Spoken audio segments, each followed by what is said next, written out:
Mental health matters now more than ever. People across Mid-Michigan opening up and sharing their stories of grief, resiliency, and hope. They want you to know you're not alone. Presented by Community Mental Health Authority of Clinton, Eaton, and Ingham counties. Welcome to our mental health special. It's part of our commitment to let you know you're not alone. I'm David Andrews. And I'm Ann Emmerich. You'll meet first responders, people in the LGBTQ community, college students, and even a marathon runner who literally ran for her life. All have had struggles and success with their mental health. But we begin with a powerful display to bring awareness to our war heroes and their struggles. Each day in the United States, 22 veterans take their own lives. Deanna Giles talked with veterans about why this could be happening. It's the number of veterans who lose the battle against the inner demons every day. The battle that some veterans lose every day is no longer on the battlefield. It is a battle they fight after returning home. And the 22 crosses in the Riverside Cemetery lawn signifying the lives lost every day. American Legion Post 55 historian Al Smith says these numbers cannot stand. These, your sons and daughters, you ask them to go put their lives on the line and cash a check, including their life. And when they come home, we need to take care of them. According to the American Addiction Center, the suicide rate for veterans are 1.5 times higher than that of the general population. PSD is a very real monster that haunts many, many veterans. You tell someone to go over and fight and, possibly, with the idea of giving up their own life and to taking other life. And then you bring them back, take the gun out of their hand and say, okay, now be normal. Marine Corps veteran Garrett Hockey says suicidal thoughts have crossed his mind before, but says he was able to navigate it. He says another contributor to suicide may be that men are taught to not talk about their emotions. And then you get someone from the military, Marines, Navy, we're the toughest of the tough, we're brave, we don't need emotions. So, it's kind of hard for somebody to get the help. Since we're not supposed to feel it anyway. Suicide essentially is a permanent solution to a temporary problem. Hockey says you can't change the past, but you can make plans for a better future. And that was Deanna Giles reporting. And while veterans lay it all on the line, there's another group that leaves home and doesn't know if they'll return to their families. We're talking about our first responders, police, firefighters, and medics. That reality carries a lot of mental stress and pressure. I learned about one effort to keep first responders mentally well long after they respond to our emergencies. More now on the Yellow Rose campaign. Every time firefighters climb into a fire engine, what they'll face next could be traumatic. We always say things that we cannot unsee. Delta Township Fire Chief Greg Ginnebaugh says what firefighters, paramedics, and police see on the job has contributed to a rising rate of suicide. And as those numbers started getting more public, people started realizing we need to talk about it more. And this T-shirt, available to firefighters across Michigan, is part of that effort. Just stopping the stigma and asking for help. Suicide prevention is just one component of the Yellow Rose campaign. From the pin on the chief's uniform to the sign out front. It's to indicate to anybody in the fire service that happens to be driving by, if they need somebody to talk to, they know it's a safe place. And for those who work here, mental health is a top priority. Well, when I started nearly 30 years ago, it was not really talked about. Captain Ken Barnes says it used to be a do the job, suck it up, you'll get over it mentality. But that all changed with the Yellow Rose campaign. People are willing to talk about things. They're not hiding it because we've all been through things. You don't talk about it, then you hold on to it, and then it just eats at you. Chief Ginnebaugh says firefighters who hold on to the mental stress of the job could end up paying for it later with failed marriages, substance abuse, or suicide. We want to give them access to help long before they get to that point. Whether it's his listening ear, a conversation with fellow firefighters, or a meeting with a mental health specialist, Chief Ginnebaugh says he wants all his employees to know help is available. Our focus on it is removing the stigma of asking for help.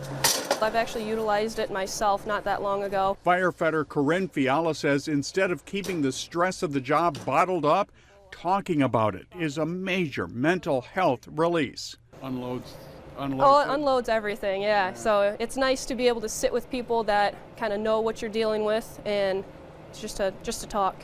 Our goal is to make it so it's common practice that people are comfortable talking about it, like, hey, I'm struggling with something, can you help me? We have a list of mental health resources for you at WILX.com. Click on the You're Not Alone tab, then click on Mental Health Services in Michigan.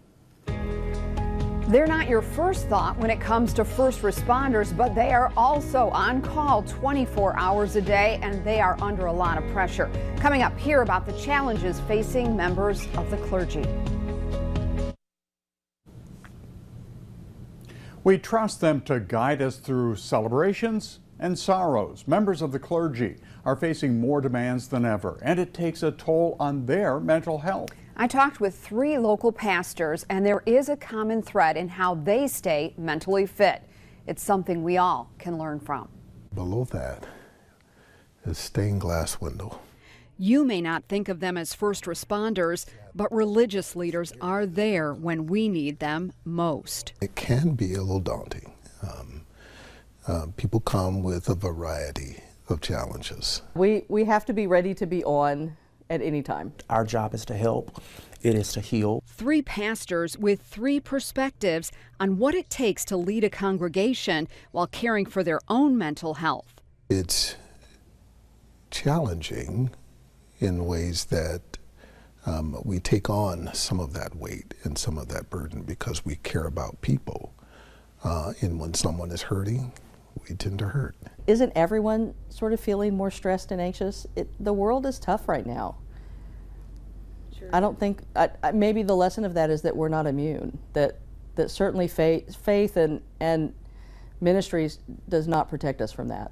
I go through the exact same thing that the parishioners that I pastor go through. The only difference is if they express what they're going through, it's totally okay. But if I express the things that I'm going through, it's viewed as he's weak. Religious leaders say ministry is hard, and it's getting harder. One recent study found nearly 13% of clergy members have been diagnosed with depression.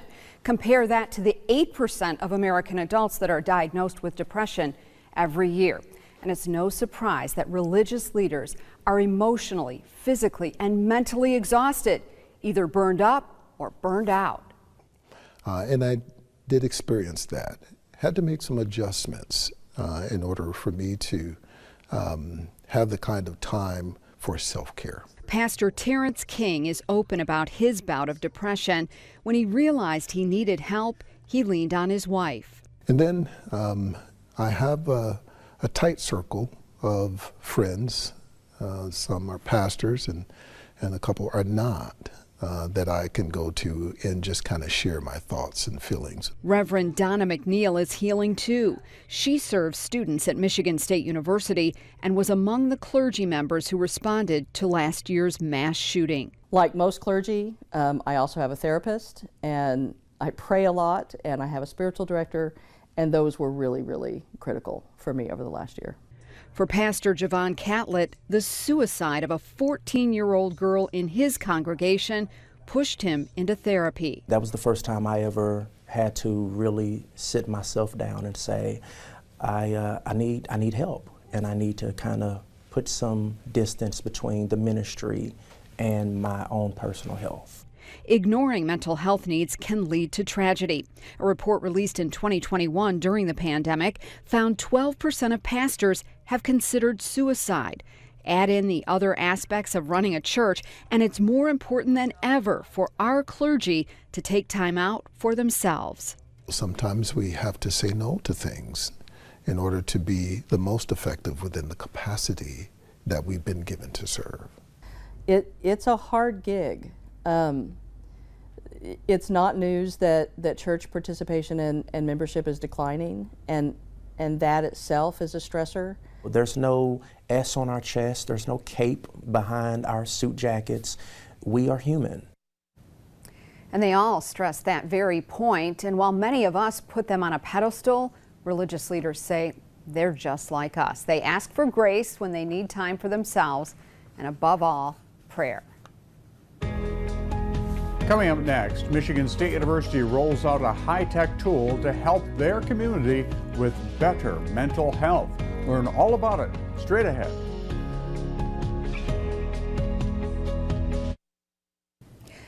Mental health apps are on the rise. Many people are turning to tech for instant relief from everyday stress. Now students at Michigan State University have a new website connecting them with the help they need. The university is offering the free anonymous website that provides peer support wherever they are. Mars Anderson talked to students during peak stress time, final exams. The final days of fall semester on the Michigan State University campus means final exams. For freshman Anthony Lo Cicero, the pressure of doing well is constant. I just took probably my least confident final of the week for calc. I don't know, it's been a lot of trying not to let the score that pops up on the sheet be a reflection of me. Junior Abby Sinisco says she also feels the pressure, but knows when to give herself grace. Giving myself breaks from schoolwork and reminding myself that self-care is just as important as a good grade. Both students agree mental health has grown in importance. MSU is partnering with Platform Together All to offer peer-to-peer mental health support to students. Sinisco sees therapy as a tool. Some people might be embarrassed to go to therapy because, like I said, they don't think it's like a big enough issue to go. So to make it a little bit more anonymous, or you don't have to see someone face to face, might make a lot more people comfortable with the idea of it. While Lo Cicero counts on his fraternity for support. I think it's more organic if you join a group that's kind of based around your peers and then you discuss mental health with them. The university says Together All helps with anxiety, stress, and depression. Students can form groups, have one-on-one chats, and get resources to understand their feelings, set goals, and track their progress. On a mental health social media platform, you're going to satisfy that urge to be with people online, but also gain from it. Go out of your comfort zone and maybe just give it a try, and you really have no idea what the benefits could be. And that was Mars Anderson reporting. Together All says registered mental health professionals monitor the app around the clock. Students interested in the anonymous peer community only need their MSU email to sign up. Together All is free to students and only for students. They're able to talk about what's on their mind, get support and advice. It's already tough to be a kid trying to navigate the changes that come with growing up. But those challenges are often tenfold for LGBTQ kids and teens. Riley Connell has the story of a Mid-Michigan nonprofit giving gay and trans kids someone to lean on when they need it most. Acts of violence, hate crimes, social media. It's these factors and more that advocates say are damaging the mental health of LGBTQ youth. They may be in a community that doesn't support them, a school that doesn't support them, a society that shuns them. Christine Turpening says she didn't come out of the closet, she crashed out. The road to acceptance wasn't easy, but she made it. And now she wants to help LGBTQ kids make it too. A 2021 study by the National Institutes for Health found that 65% of LGBTQ youth had considered self-harm, while 73% had considered suicide. Statistics that drove Turpening to form her own nonprofit organization. If they have one rock, those statistics go way down. So I immediately, it was in my head, I'll be your rock. I'll Be Your Rock offers support to LGBTQ youth in rural mid-Michigan towns. Mentors from the community, called Rocks, bring members together for different events, hoping it helps them find acceptance. I think that's my favorite part, is just sitting back sometimes and hearing the laughter and watching these connections. Working with LGBTQ youth in public schools every day, I'll Be Your Rock educational liaison Cassie Tin says she's become even more aware of what's contributing to their mental and emotional struggles. When they are constantly seeing this media presence that sometimes questions the importance or validity of who they are, I think that can be especially damaging for the youth. And so they need groups. Groups like I'll Be Your Rock. whose presence in a number of rural Ingham, Eaton, and Clinton County communities has inspired new pride events, like Vermontville Pride, led by Turpinning.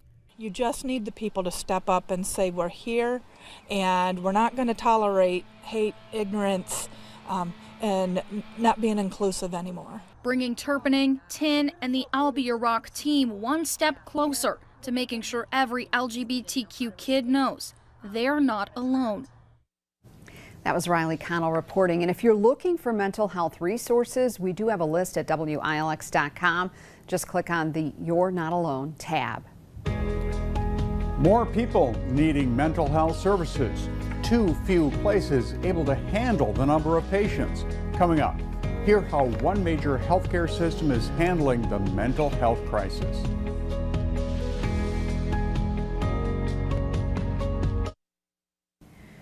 University of Michigan Health Sparrow is sounding the alarm about the desperate need for mental health services and the growing number of people affected by mental health issues.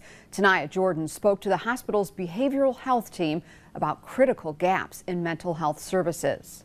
My son has been diagnosed with mental health challenges since he was 2.5. Rakara Riddle says ever since the diagnosis, she's been looking for mental health resources that actually help her young child. Just really trying to get him access to the care that he needs to be able to identify what he has going on and then also learn coping skills to be able to deal with those things. Riddle says her son has a sensory processing disorder. And so he has a lot of sensory needs, high input needs. So for instance, there are some proprioceptive needs where he needs a lot of mobility. He needs a lot of deep pressure, so tight hugs. This crisis not only affects patients, but along with a critical shortage in behavioral health caregivers, it also poses significant challenges to health care infrastructure and the delivery of care overall. Health Sparrow officials say the hospital supports a bipartisan bill that requires insurance companies to cover mental health and substance abuse disorder treatments. The hospital currently has 9 therapy dogs and has already opened a new health clinic at Grand Ledge High School, helping students address their mental health needs. 1 out of every 5 people in the community, but in our hospital, 1 out of every 3 or 4 people who are in the hospital are suffering some mental health overlay, even above and beyond the medical problem they came in to treat. He's done a lot of aquatic therapy, he's done occupational therapy. Taking steps to close critical gaps in mental health services. Thank you. That was Tanaya Jordan reporting. The University of Michigan Health Sparrow plans to put 120 behavioral health beds on the site of the former Lansing Eastern High School. A spokesperson for Community of Mental Health says they often end up sending people to places like Grand Rapids or Indiana because there is a lack of beds for adults and children here. You know, sometimes just a cup of coffee can get the conversation flowing about mental health. Claudia Sella shows us how some first responders in Jackson are turning to each other to put out their own fires.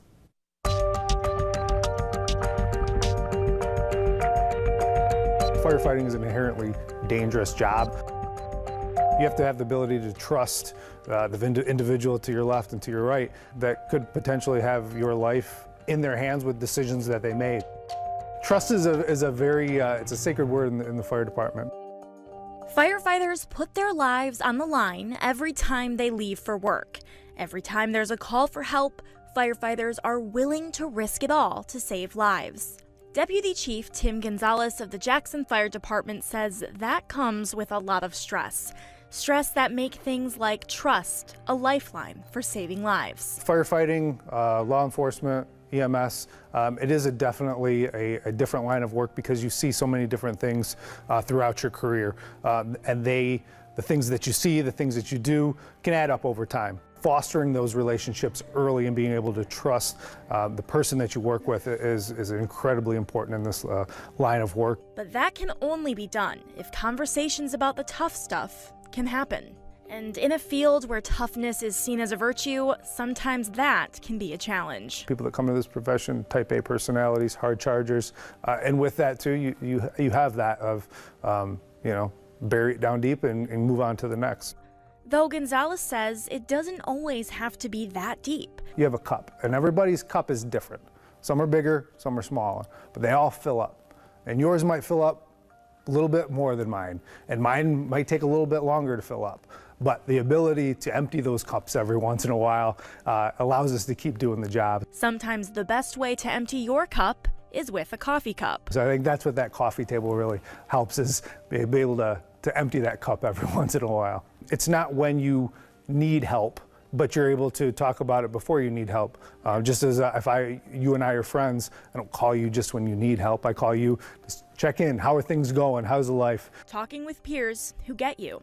Talking with coworkers that know exactly how you feel because they were there. They've been there. What you're thinking, what you're feeling is normal, and coming up with ways to solve them, and coming up with ways to make you feel like what you're saying, what you're doing, have the ability to make a difference. Gonzalez says being a team where peer support is top priority makes it easier to do the job they came here for. I, fortunately enough, was able to be hired at a department where I grew up, just down the road from, so that makes it even more special to work with a group of firefighters, men and women, and strive for a purpose to make the place safer, and have a ton of fun while doing it.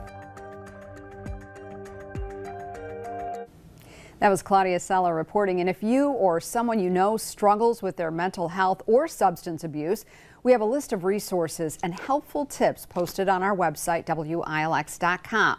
Grab your phone, scan this QR code on your screen, and it will take you right there. Lansing police are taking steps to better understand the LGBTQ community.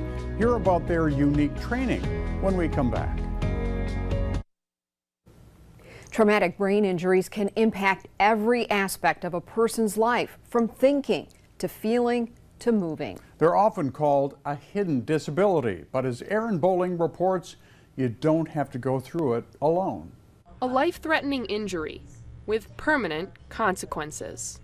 My head hit the cement and it sounded like a baseball hitting a baseball bat. Over a year after that painful moment, Christine Kanishevsky was diagnosed with a damaged pituitary, often referred to as the master gland, as it's responsible for many bodily functions. Her symptoms fluctuate and range in severity, forever changing the former pastor and physical therapist. It was devastating. You're so isolated, and so many things you used to do, you just can't do anymore. She found herself unable to do many things the way she used to, like cooking, driving, going to church, and much, much more. In search of someone that understands, Kanishevsky approached the Alive Center in Charlotte about starting a support group. The first night I was just like, God, just send one. And he did, he sent one. I think I was like on cloud 9. Like I went home and I told my husband, I'm like, one person came and it was great. That one person was Dan Hughes, who suffered a series of head injuries that placed him in the severe brain injury category. Brain injury is the most cruel injury on the planet, and nobody can see it. Even though you're around people, you're alone. When you come here, that lifts. They say since that first meeting, the group has evolved into a supportive family where experiences and helpful tips are shared. You always get a hug when you come in, you get a hug when you leave. We talk about various topics, but one of the topics I brought up one night was suicide, and everybody in the group had either contemplated it or had attempted it. A topic where just talking about it can save lives, and they now talk about it at nearly every meeting. I want them to feel like this is the one place that I can say it and we all understand it, we get it, we've all been there. Feeling less alone in the battle with the mind by having those who understand it best right by your side. It's really important because you feel so alone. And that's the one thing I think I've had to come to grips with is life doesn't look the same as it did before my injury. It looks different, but that's okay. It's no reason to give up. That was Aaron Bowling reporting. People in the LGBTQ community are 3 times more likely to end up behind bars than the general population. Lansing police took steps to help bring that number down, and they reached out to an LGBTQ group to guide the way. We've been in a lot of these close games, but we got to finish it and battle. When it comes to basketball, East Lansing High School girls varsity coach Tori Brooks pushes her players to do better. As a Lansing police officer, she sometimes has to push a disabled car off the road. 15. A 7-year veteran patrolling the streets, Officer Brooks has faced both physical and mental roadblocks. I would say that's probably my biggest roadblock, is just I had to be not worried about what others may perceive or think about me. Officer Brooks is openly gay and has been a driving force in educating her fellow officers about the mental hurdles some people in the gay community deal with, especially when encountering a badge. Maybe they truly did not know that maybe something they were saying could be hurtful or upsetting to somebody else. Educating her colleagues about LGBTQ name and gender pronouns to take the mental anguish out of a police encounter isn't lost on her boss, Lansing Police Chief Ellery Sosby. So anybody that comes and champions that and is willing to step up and be the face of not only LPD but the gay community is very honorable. Chief Sosby's proactive approach to building a bridge with Lansing's gay community began 2 years ago, when dozens of officers took part in a week of sensitivity training. We wanted to make sure that the LGBTQ plus community understood that we were sensitive to their concerns. Mental health concerns for the LGBTQ community include discrimination, homophobia, and transphobia. All might be contributing factors to a survey done by the Trevor Project, which says LGBTQ people are incarcerated at 3 times the rate of the general population. We thought the Lansing Police Department was great. Linda Sarnelli is chairperson of Suits and the City, a networking organization that promotes the interests of the LGBTQ community in Mid-Michigan. Her group led the sensitivity training, which covered everything from terminology to traffic stops. An open line of communication all about raising awareness. We also talked about the fact that there's a higher proportion of mental illness among the transgender, partly perhaps because of the stigma. And Linda speaks from experience. She's a transgender female. So we wanted to get that awareness to the police officers. We also wanted to interact with them, get to know them. Linda says the sensitivity training revealed just how many members of LPD are also members of the gay community, like Officer Tori Brooks. Sometimes openly gay people feel more comfortable talking to somebody that identifies like them, right? Whether it's fighting crime or fighting the stigma of being part of the LGBTQ community, Officer Brooks has a simple message. I do just want people to remember, like, we're no different than anybody else. The sensitivity training developed by Suits and the City for the Lansing Police Department is available for other organizations as well. We have their contact information in this article on WILX.com.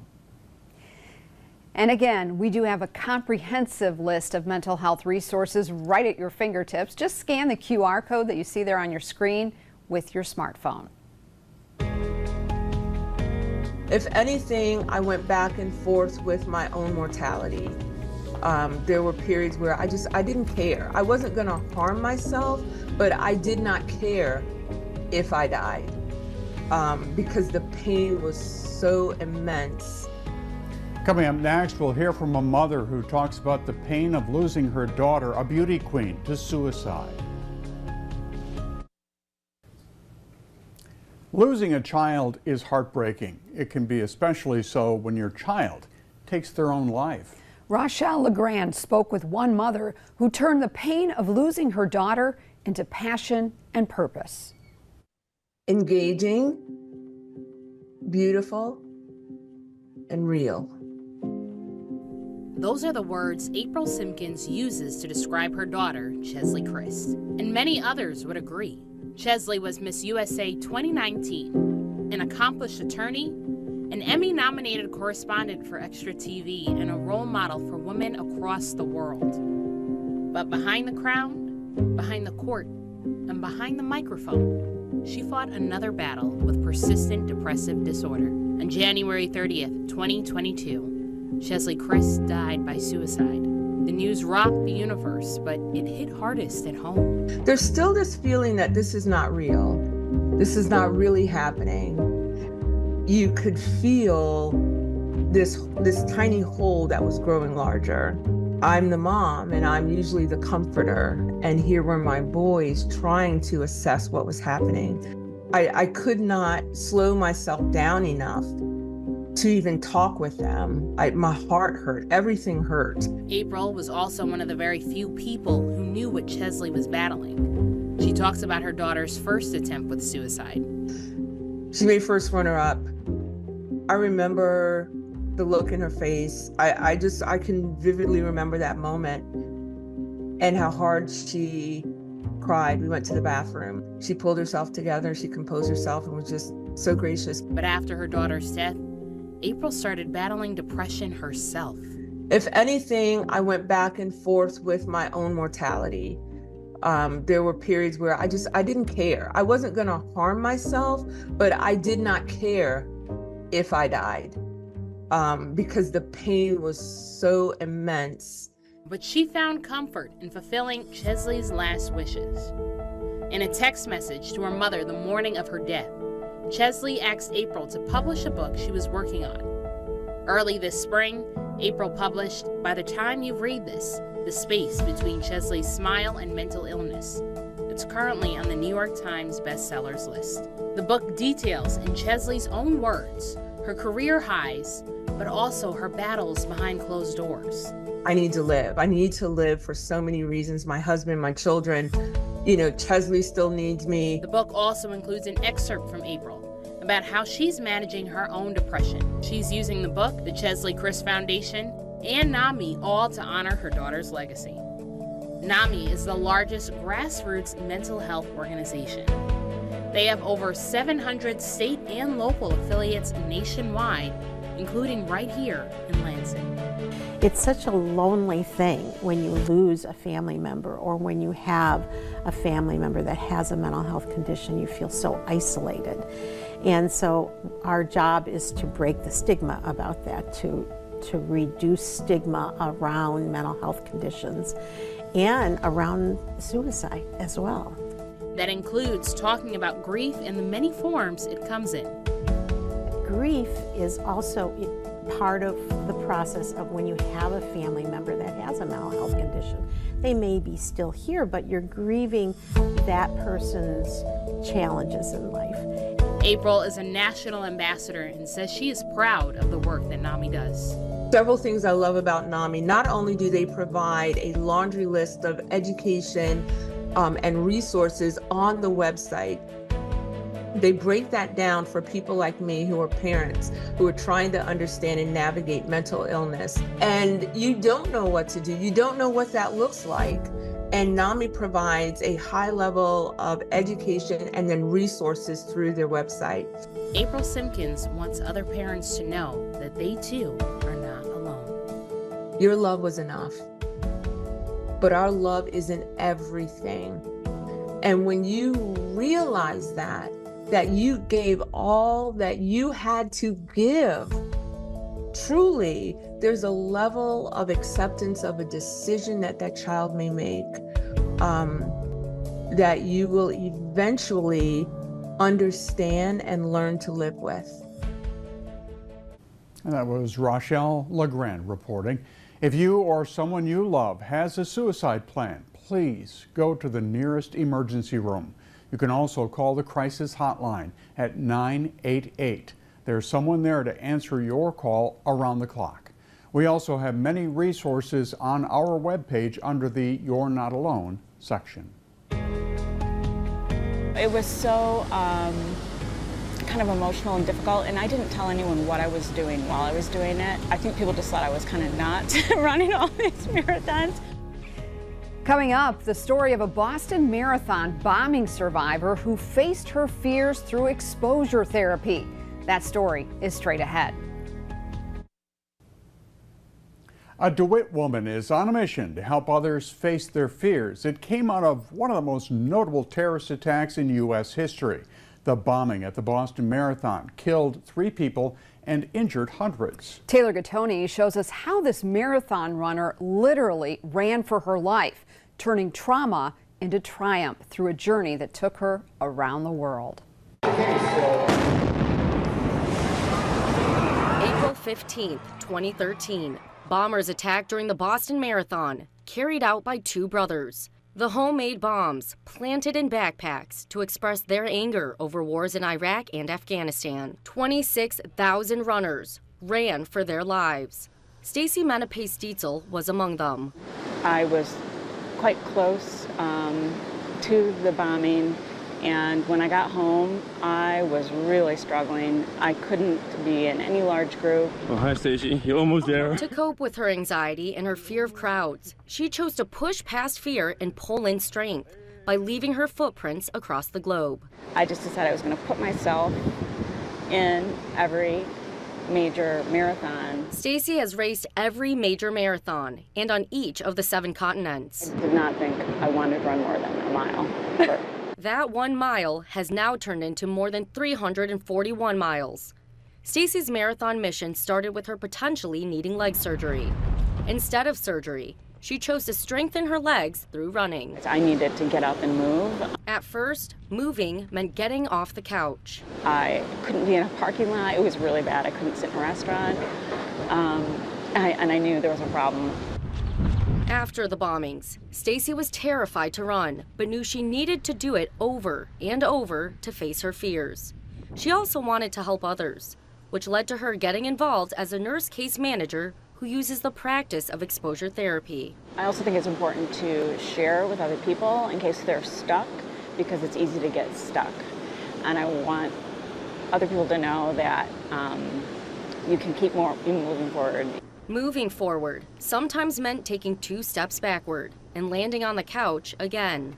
I always say, give yourself a day if you're having a rough day, and maybe even 2 if you're having a third day. You need to talk to somebody. At first, Stacy hid her feelings from family and friends. And now through her experiences of trauma and caring for others, she recommends people seek professional help as their first step toward healing. I probably would have recommended counseling, which I did not do back then. For Stacy's mission, she decided to keep running. Her first big marathon race after the bombings took place in New York. They were looking for bombs under the bridge, so I'm on the bridge, and helicopters above, like really low, and all I could think about was they're going to bomb this one too, and I took off. It wasn't easy taking steps forward. And got to the end, and I bolted like I ran. I wanted to get away from the finish, because all I could think about was it was going to blow up. Now Stacy carries her circle of fear around her neck, igniting her determination like a match and giving her something to laugh about. We have an inside family joke about me, and I just seem to think things tend to blow up around me. And sometimes there is no laughter. I was really angry that it affected me that way, because I couldn't do what I wanted to do. Dealing with different emotions, what she really wanted to do was run and run and run. I think exposure therapy really works when you're ready to do it. Like being ready to share her story along the Lansing River Trail, where her running and mental health journey began. That hardest step is the first step. And that was Taylor Gattoni reporting. Stacy says if you're going through struggles, take that first step in seeking support and seeing a mental health professional like a counselor. And there is a lot of self-doubt there with queer people, with artists, and definitely with queer artists, where you feel invalid sometimes. Coming up after the break, we explore the mental health and identity struggles people in the LGBTQ+ community face and how art is helping them find the bigger picture in life. Stay with us. Members of the LGBTQIA+ community are more likely to struggle with their mental health, and this can result in depression, anxiety, PTSD, low self-esteem, stress, and suicidal feelings. But art can help with expression and acceptance. Studio 10's Nicole Buckman explains. As Jessica walks around the Lansing Art Gallery, she feels a sense of pride, literally. And there are so many amazing queer artists that are featured in this show, and I feel honored to be one of them. Her piece Cheese proudly hangs on the wall, but she tells me that there is meaning behind the strokes of this smile.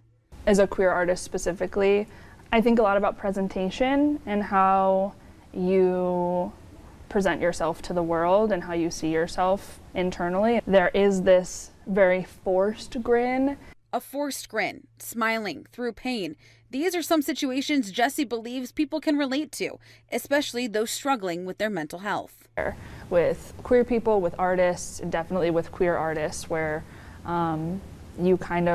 you feel invalid sometimes, whether other people are telling you that, whether you are kind of in charge of that conversation. Isolation and anxiety about their identity often plays into that conversation. At least I experienced a pressure to find a label. Just figure it out and then that's it.